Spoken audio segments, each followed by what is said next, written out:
আবু বকর সিদ্দিক বলতে লাগলেন, কয়েকটা গলির পরে একটা ঘর পাবেন, ওখানে যাবেন, গিয়ে শুধু সালাম দিবেন। বলে হযরত আমার হুজুর ইয়া আমিরুল মুমিনিন, আমার অনেক টাকার কর্জ। বলে সমস্যা নাই, শুধু সালাম দিবেন। যদি আপনি মুমিন মুসলমান হন, সালামই কাজ হয়ে যাবে। সুবহানাল্লাহ বলেন না। যখন গেলেন, যাওয়ার পরে হাদিসের মধ্যে এরকম আসতেছে, ঘুরতে ঘুরতে ওই ঘর দেখলেন, আলিশান ঘর। সালাম দেওয়ার আগেই দেখতেছে ভিতর থেকে চিৎকার আসতেছে, চিৎকার আসতেছে, হ্যাঁ খেজুরও খাচ্ছ, মধুও খাচ্ছ, যে কোনো একটা খাও, এত কেন খরচ করছো, একটা করো। তিনি চিন্তা করতে লাগলেন, আরে মিষ্টি লেগে যে বকা, মিষ্টির জন্য যে বকা দিচ্ছে, উনি কি আমাকে কি খরচ দিবে, টাকা দিবে, সহযোগিতা করবে? মাঝে মাঝে এরকম ভয় হয় তো, ঠিক না? তো রাগী মানুষ দেখলে এরকম হয়।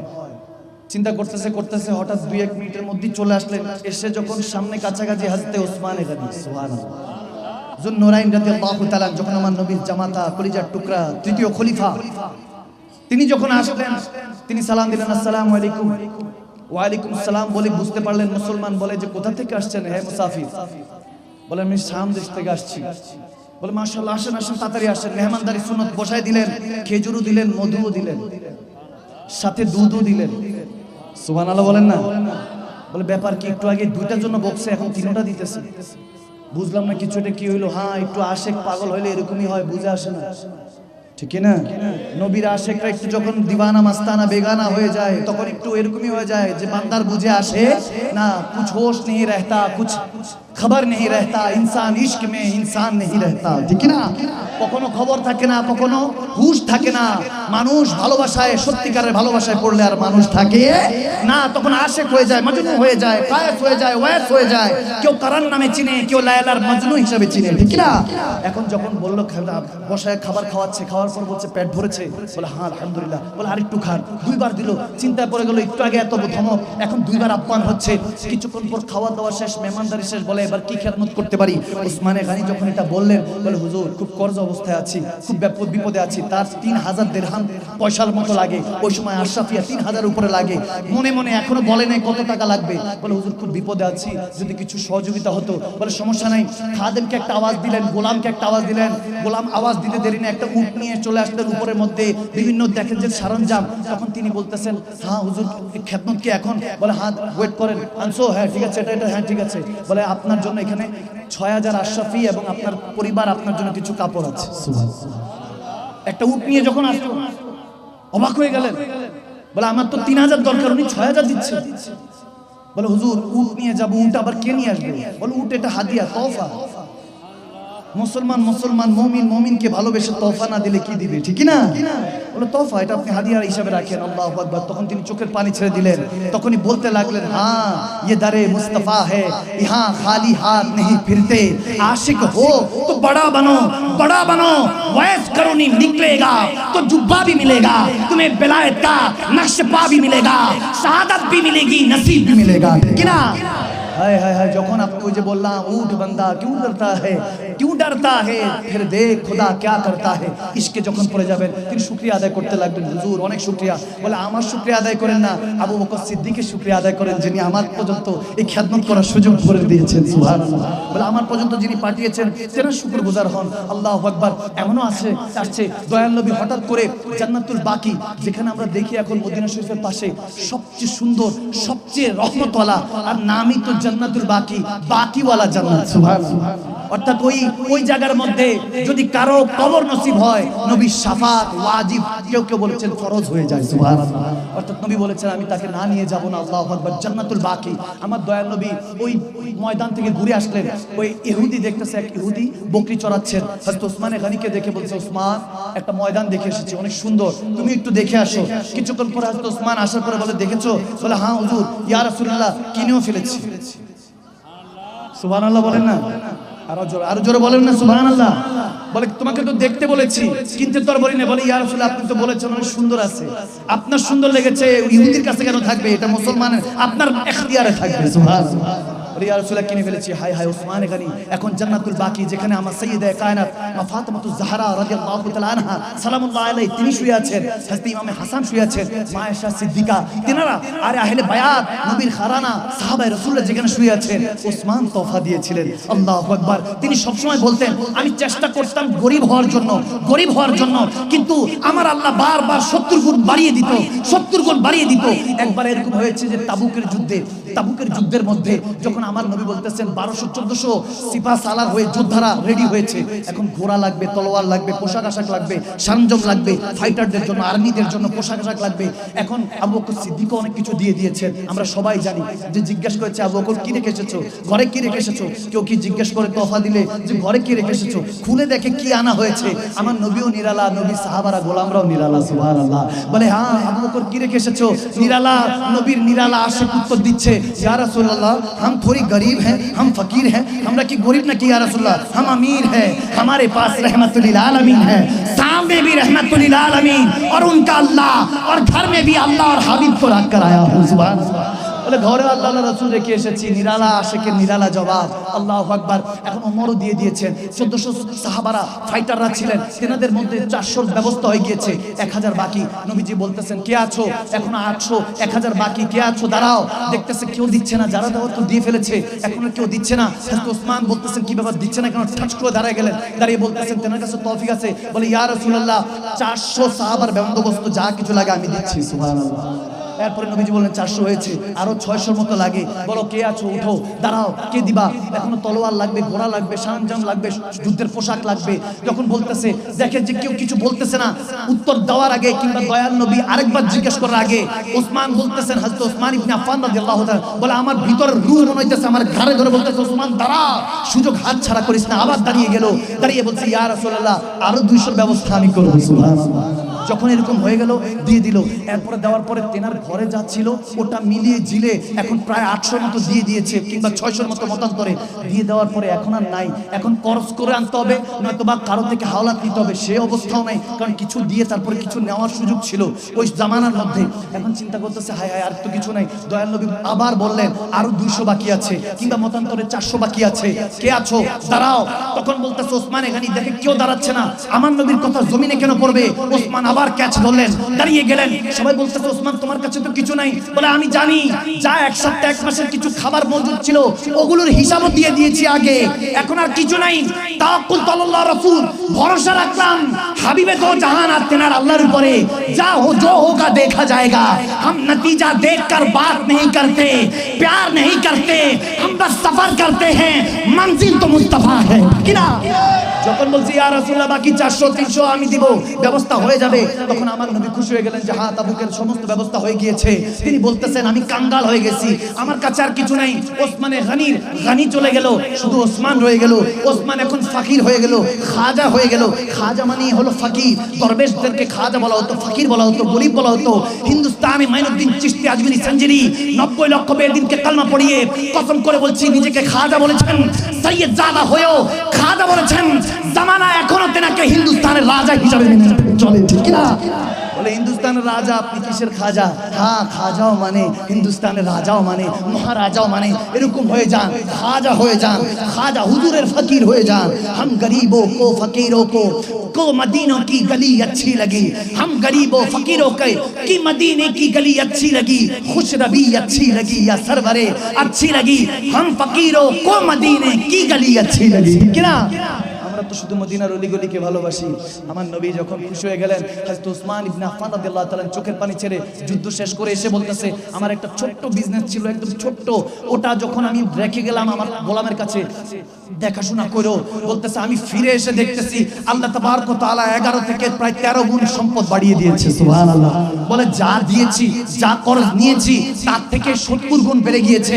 আমি চাই ফকির হইতে, গরিব হতে, আমি চাই যাতে আমার কাছে বেশি না থাকে, টাকা কম থাকুক, কম থাকুক, কম থাকলে হিসাব কম, বেশি থাকলে হিসাব বেশি। হুজুর বলেছেন গরিব যত আছে সব গরিবরাই জান্নাত ভর্তি করা হবে। আর বাদশা টাকাওয়ালারা যারা এখন এশো আরাম, অহংকারের কারণে জমিনে পা পড়ে না। 50,000 100 বছর এরকম বহুত হাজার হাজার বছর হিসাব দিতে দিতে পার হয়ে যাবে। হায়রে কত শাস্তি, কত কিছু। ওসমান গনি ভয় পেয়ে গেলেন, আল্লাহ আমাকে গরিব বানাও, আমি ধনী থাকতে চাই না। অথচ রাজা বাদশার প্রিন্স ছিলেন, তিনি একজন রাজপুত্র ছিলেন। আল্লাহু আকবার বলতেছে, আমি এসে দেখি আমার আল্লাহ আবার বরকত দিয়ে দিয়েছে। সুবহানাল্লাহ। যখন আপনি টাকা পয়সা কামিয়েছেন, দেখবেন কোটি কোটি টাকা, 100 কোটি 200 1000 কোটি মালিক, ঘুম নাই, ওইদিকে দিন এনে দিন খায়, কোন রকম 1000-1200 কামায়, দেখবেন আরাম করে আল্লাহ বিল্লাহ করে নামাজ পড়ে দুপুরে খাবার খেয়ে ঘুম দিছে আরাম করে। জিজ্ঞেস করলাম কি টাকা কামাবেন না? বলে কাল কিসনে দেখা है, आज हुआ है, बस इतना ही काफी है। আজকে বেঁচে আছি এটাই যথেষ্ট, কালকে ঘুম থেকে উঠবো কিনা জানি না। हाँ हम अक्सर जीते हैं ताकि रोज मर सके, तुम्हें सुन सके, तुम्हें समझा सके, तुम्हें कुछ देर बर्दाश्त कर सके। हाँ আমরা একটু ধৈর্য ধরি, প্রত্যেক দিন ঘুমিয়ে তো আবার ঘুম থেকে উঠি। তিনি যদি ওই একেবারে ঘুম পাড়া দিত বান্দা কি হতো? এজন্য উঠুন, আবার নতুন করে উঠুন। হযরত ওসমান ইবনে আফফান রাদিয়াল্লাহু তাআলা আনহু ওই কথা বলছি, ঈমান দেখেন, আল্লাহু আকবার, কেমন ঈমান ছিল। এক ইহুদির কাছে নবীজি এক যুদ্ধের কাছে গিয়েছেন, কুয়া দেখতেছেন ইহুদি দখল করে রাখছে। শেষ হাদিস, আমি একদম শেষের দিকে চলে আসছি, আর 2-3 মিনিট তারপরে শেষ। যখন ওসমান ইবনে আফফান শুনতে পেলেন, দয়াল নবী বলতেছেন এই কুয়ার পানি মুসলমানরা একটু পান করবে, অনেকে বিপদ আছে, পানি পান করতে দিচ্ছে না সে। যাও না, কে আছো এই কুয়াটা ইসলামের জন্য মুসলমানদের জন্য আজাদ করে দিবা, খুলে দিবা খরিদ করে। কে আছো? আমি জান্নাতের টিকিট পকেটে নিয়ে আছি। সুবহানাল্লাহ। আমি তাকে আমার সাথে জান্নাতি, তাকে আশারায়ে মুবাশশারার মধ্যে শামিল করে নিব। তখন বলতে দেরি নাই, ওসমান ইবনে আফফান দৌড় দিয়ে তার কাছে চলে গেলেন। যখন সে চিনে, ভালোমতো চিনে যে বহুত বড় বিজনেসম্যান ওসমান ইবনে আফফান, বিজনেসম্যানের ছেলে, বিজনেসম্যান, বহুত টাকা পয়সা আছে। দেখে প্রাইস ছিল হলো 600 দিরহাম কিংবা 700 দিরহাম। ওসমান গনিকে দেখে বলতে লাগলেন 3000 দিরহাম, 3000 দিরহাম, বেশি বলতে লাগলেন। বলেন যে শর্ত আছে। ওসমান রাদিয়াল্লাহু তাআলা শর্ত শোনার আগে বলতেছে কবুল है, कबूल है, हम मैदान देखते हैं, हम गिनते नहीं कितने तादाद है। আমরা দেখি না যে কত লক্ষ আসছে, আমরা শুধু ময়দান দেখি আর আল্লাহ আল্লাহ রাসূলের হুকুম দেখি, ঠিক না? বাসলে গাজী মরলে শহীদ। বলে বলো কত, কি তোমার শর্ত কি? বলে শর্ত হলো যদি কেউ আমার থেকে কিনে 3000 দিরহাম দিয়ে কিনতে হবে, এবং একদিন আমার থাকবে, আরেকদিন মুসলমানদের, অর্থাৎ সেই মালিকানা মুলকিয়াত আমি বিক্রি করব, আমি এখান থেকে পানি বিক্রি করব, তোমারটা তুমি বুঝো। তখন তিনি মুস্কি হাসি দিয়ে বলে এটাও কবুল, এটাও কবুল। একদিন আমরা আমাদের থাকবে মুসলমানদের, আরেকবার তোমার। বলে কত, প্রাইস কত? তখন বলছে যে হ্যাঁ 3000 দিরহাম, 3000 আশরাফিয়া। বলতেছে বাস ইতনা হি আতা, তো ইতনা। বলে হ্যাঁ 3000 দিয়ে পারবেন? তখন হযরত ওসমান বলছে বাস 3000ই চাইছো, আমি পকেটের মধ্যে 40,000 দিরহাম নিয়ে আসছিলাম, যে আজকে তো কিনে ছাড়বই, জান্নাত কা মামলা है, घर से सब उठा कर लाया हूं। হ্যাঁ ঘর থেকে সব নিয়ে এসেছি, আজকে হাত ছাড়া ওসমান অন্তত করবে না। গানি যদি হাত ছাড়া করে, ধনীরা হাত ছাড়া করলে গরিবরা তো ফেসে যাবে। আজকে গানি বের হয়েছে, আমার মুস্তাফা শের বের হয়েছে। সুবহানাল্লাহ। এটা হলো আমার দয়াল নবীর গানি, আমার দয়াল নবীর ধনী, এখনকার ধনী না, আমার দয়াল নবীর ধনী। বলে তোমার, বলে আপনাকে তো ভালো জানতাম, আপনাকে তো ভালো, আপনি তো ভালো বিজনেসম্যান, সাথে তেজ দিমাগ, খুব ভালো বিজনেস, প্রফিট, সবসময় প্রফিটের চিন্তা করেন। আপনি তো দেখি কি 3000 দিক। বলে আমি 40 দিরহাম নিয়ে বসে আছি, তুমি 3000 বলতেছো। যদি তৌফিক থাকতো, এক কুফাবাসী, শামবাসী, শুনে রাখ, ওই সময় বলতে কুফাবাসী, শাম, আমি এখানের বাদশা হলে এই বাদশাহিত্ব দিয়ে দিতাম। তুমি 40 দিরহাম বলতেছো, এটা তো কিছুই না। যদি আমি এখানকার বাদশা হতাম কুফা কিংবা শামের মধ্যে, বলে আমি এখানকার বাদশাহিত্ব দিয়ে দিতাম। তুমি এক কুয়া। বলে तुमने क्या देख कर ये खरीदना चाहते हो, কি দেখে কিনতে চাচ্ছ? বলে तुमने बस कुआ देखा, हमने मुस्तफा का बयान देखा। তুমি কুয়া দেখেছো, তুমি কুয়া দেখেছো, আমি তো আমার দয়াল নবীর বয়ান দেখেছি। সুবহানাল্লাহ। अल्लाह अल्लाह। इश्क को हमने नजर से एक दिन नजर मिलाते नजर को देखा, मिली नजर जब नजर से उनकी इश्क चुराते नजर को देखा। सुभान अल्लाह। कभी अर्श पर, कभी फर्श पर, कभी उनके दर, कभी दर बदर, गम आशिकी तेरा शुक्रिया, मैं कहां कहां से गुजर गया। এই ইশক তেরা শুকরিয়া। যদি দুঃখ না থাকতো, সুখের মজা পাইতেন না। যদি অন্ধকার না থাকতো, আলোর লজ্জত টেস্ট পাইতেন না। যদি টেনশন না থাকতো, মুচকি হাসির মধ্যে কি আছে বুঝতেন না। যদি মা না থাকতো, মমতা কি বলে ভালোবাসার মধ্যে আছে বুঝতেন না। সব কিছু বান্দা আপনার জন্য দেওয়া হয়েছে। কি মোহাম্মদ সে वफा तूने तो हम तेरे हैं, ये जहां चीज क्या है लौह कलम तेरे है। একবার হুজুরের হয়ে যান, কসম করে বলছি, জাহান কি পুরা কুল কায়নাত লৌহ কালাম আল্লাহ আপনার বানিয়ে দিবেন, ঠিক কি না? জুন্নুন মিসরি আলাইহিস সালাম জামানার মধ্যে কেউ পাত্তা দিত না, এখন তো সবাই নাম নেয়। ইমাম জুন্নুন মিসরি, কত বড় আসে, কত বড় ইমাম। যখন ইন্তেকাল করছে 4-5 জন মানুষ জানাজার জন্য, একটু পর আসতে পর কিছুক্ষণ পরে দেখা গিয়েছে যারা 2-3 জন গোসল দেওয়ার ছিল দৌড়ায় আসছে, তাদেরকে বাইরের থেকে ভাড়া করে আনতে হয়েছে। তাহলে বুঝেন কতটা ইমতিহান তিনি দিয়েছেন, কতটা ইমতিহান। হুজুরে পাক বলেন যদি আল্লাহ তোমাকে ইমতিহান দেয়, যদি বেশি বড় হয়, ঘাবড়াও না, চিন্তা করো না, কোন রকম টেনশন করো না। ওই যে খারাপের পরে ভালো আছে, তবে হ্যাঁ এখানের মধ্যে মাফহুম শেরখ দারি বলেন এবং ইমাম মুজাহিদ রাদিয়াল্লাহু তাআলা নকল করেছেন যে তোমার কাছে যে পেরেশানি আসবে মনে রেখো যত বড় পেরেশানি তত বড় তওফা অপেক্ষা করছে। সুবহানাল্লাহ, হায় হায় হায় হায়, আল্লাহ আল্লাহ আল্লাহ, তিনি করিম, তিনি করিম যে এখন আমাদেরকে জিন্দা রেখেছে। কতদিন জানাজা উঠে, প্রত্যেকদিন জানাজা উঠে, কোথাও না কোথাও কোনো না কোনো শহরে জানাজা উঠে। হযরত ওসমান গনি জিন্নুরাইন রাদিয়াল্লাহু তাআলা, তেনার শান আজমত, উদারতা আমাদের মধ্যে ওটা চলে গিয়েছে।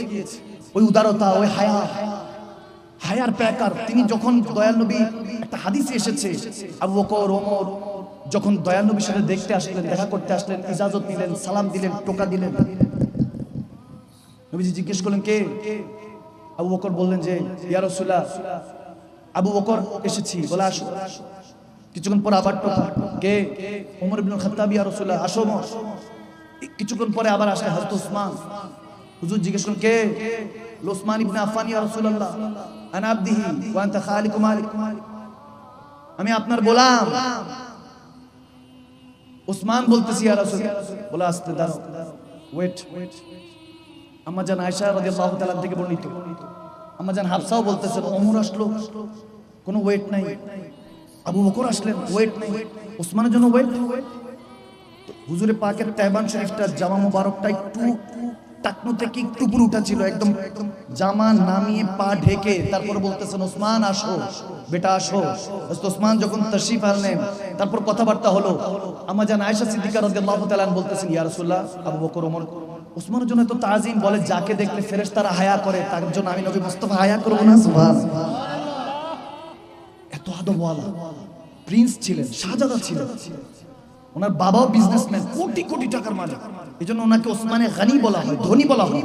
আমি সবসময় দোয়া করি আল্লাহ যে এলাকায় যাই কিছু ওসমানে গনি বানিয়ে দাও, যাতে আমার নবীর জন্য আল্লাহর জন্য খরচ করতে পারি। সুবহানাল্লাহ, ওসমানে গনি ধনী। অনেকের কথা শুনি কিন্তু ওনার কথাটা একটু কম শুনি।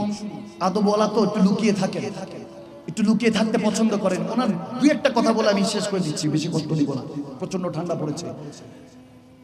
হায় হায় হায়, হযরত ওসমানে গনি, আবু বকর সিদ্দিক রাদিয়াল্লাহু তাআলা, বুখারী হাদিস যে এক ব্যক্তি শাম দেশ থেকে আসলো, আবু বকর সিদ্দিক, তখন তিনি আমিরুল মুমিনিন, প্রথম খলিফা। এসেছেন কারজওয়াল, খুব কর্জের মধ্যে ডুবে আছে।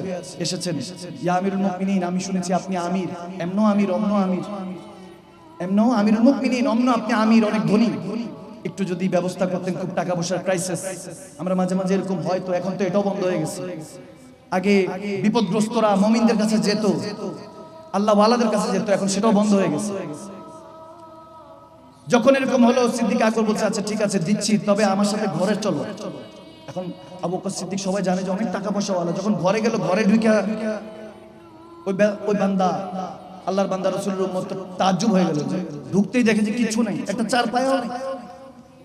ওই আমিরুল মুমিনিন, আপনার ঘরে একটা খাটও নাই, একটা চারপায়াও নেই, বাইরে দিয়ে এত সুন্দর আলিশান, ভিতরের দিকে সব খালি।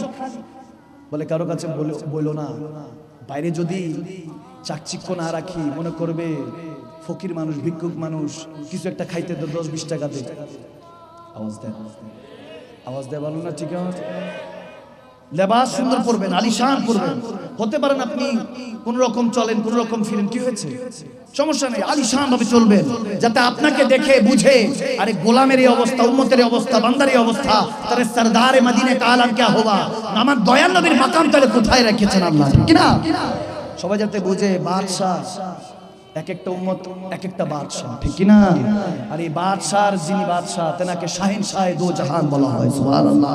আমার ইমাম বলতেন হাজিও শাহিনশাহ কা রোজা দেখো, কাবে তো দেখ চুকে হো সনম, अब কাবে কা কাবা দেখো, ঠিক কি না? শাহিনশাহ কা রাজা, দয়াল নবীকে শাহিনশাহ বলে খেতাব করেছেন। তিনি দোনো জাহানের শাহিনশাহ বানিয়েছেন কে? আওয়াজ দেন না কে? সিদ্দিক আকবর বলতেছে আমার 3 দিন 4 দিন ধরে খাবার নাই, অথচ পুরো মুমিনদের, মুসলমানদের লিড করতেছেন তিনি, পুরো জাহান লিড করছেন মুমিনদেরকে। ঘরে খানা নাই কয়দিন, আওয়াজ আসে না, কয়দিন? বেশি কষ্ট না, আর 10-15 মিনিট, একটু মনোযোগ। 3 দিন 4 দিন খাবার নেই। বলতেছে হুজুর আমি কর্জে ডুবে আছি, আমি তো তাও ভালো আছি, আমার ডেইলি খাবার তো আছে। আপনার খাবার নাই বলে আমার সমস্যা নাই, আমার দয়াল নবীর সুন্নত, আমার দয়াল নবী একদিন খাইতেন আরেকদিন খাইতেন না। সুবহানাল্লাহ। একদিন খাইতেন, আল্লাহর কাছে বলতেন আল্লাহ একদিন আমার কাছে আমাকে রিজিক দাও, আরেকদিন একটু রোজা রাখার সুযোগ দাও। সুবহানাল্লাহ বলেন না? বলে যেদিন রিজিক দিবা তোমার শুকরিয়া আদায় করব, যেদিন রোজা রাখবো সেদিন অন্তরের প্রশান্তি পাবো, তুমিও খাও না আমিও খাই না। আর জোরে পড়েন না সুবহানাল্লাহ। এজন্য সওমলি ওয়ানা আজিজ বিহি, এজন্য হাদিসে এসেছে আল্লাহ বলেছেন সমস্ত ইবাদতই আমার, কিন্তু রোজার প্রতিদান আমি আল্লাহ নিজে দিই। সুবহানাল্লাহ পড়বেন না? কারণ আল্লাহও খায় না বান্দাও খায় না, যেটার হাকিকত আলাদা। যেটা হোক সিদ্দিক আকবর আবু বকর সিদ্দিক রাদিয়াল্লাহু তাআলা বলতে লাগলেন সমস্যা নেই, আসছো যেহেতু মদিনা শহরে, এখান থেকে কেউ খালি হাতে ফিরে না। আর মুমিনের আওয়াজ নাই, বুঝলাম না কিছু। দয়াল নবীর কথা হচ্ছে, এদিক ওদিক কেন মনোযোগ দিচ্ছেন? শয়তান তো ধোঁকা দিবে, ইস্তেগফার পরে আবার মনোযোগ লাগা। উম্মতের কাজ হলো মুসল্লির মতো দয়াল নবীর পিছনে থাকা, ঠিক না? মনোযোগ, কনসেন্ট্রেট, একদম এদিক সেদিক দিবেন না। এগুলো বুঝে গেলেই শয়তান আর আপনাকে ধোঁকা দিতে পারবে না, টেনশনে ফেলতে পারবে না। তখন পকেটেও ফুলুস থাকবে, আপনার নামের জুলুসও থাকবে। এখন এটাই সমস্যা, পকেটে যতক্ষণ টাকা আছে, জুলুস আছে, ফুলুস আছে, আপনার নামের মিছিলও আছে, জুলুস। টাকা শেষ, ফুলুস শেষ, আপনার নামের মিছিল শেষ, জুলুস শেষ। আওয়াজ দেয় না? এটা দুনিয়ার উসুল, উসুল বুঝাচ্ছি। পকেটে টাকা আছে, দেখবেন আইন আপনাকে সভাপতি চেয়ারে বসে আছে, মেহফিলে বসলে আসলে বিভিন্ন জায়গায় ইল্লা মাশাআল্লাহ কিছু ছাড়া জায়গার মতো গেলে বোঝা যায় যে ওই দাড়ি নাই, কিছু নাই। আমরা জানি অমুক ভাই চরিত্র ফুল থেকে পবিত্র, কেমন পবিত্র সবই জানে সবাই, কিন্তু চেয়ারে আলিশান চেয়ারে বসে আছে। কিন্তু যিনি একদম আল্লাহ ওয়ালা, হয়তোবা এরকম কনকনে ঠান্ডা শীতের মধ্যে ওয়াজ না করে হাইয়াল সালাহ হাইয়াল ফালাহ জবাব দেওয়ার জন্য ওযু করে ঠান্ডা পানি দিয়ে কিংবা ওযু করে আজানের আগে ফজরে পৌঁছে যায়, দেখা যায় তিনি একদম পিছে কোনায়, দেখাও যায় না। আওয়াজ দেয় না, ঠিক না? এখন মুসলমান মুমিনদের হালের উপর ভাইরা আমার, আমি এটাই বুঝাতে চাচ্ছি, আজকাল মুসলমানের অভাব নেই, কিন্তু মুমিনের বড় অভাব। আওয়াজ কমেছে মানে না, আরো জোরে বলতে হবে। তাসদিকু বিল কলব, অন্তর থেকে মুমিন হয়ে অন্তর থেকে বলেন, ঠিক কিনা বলেন?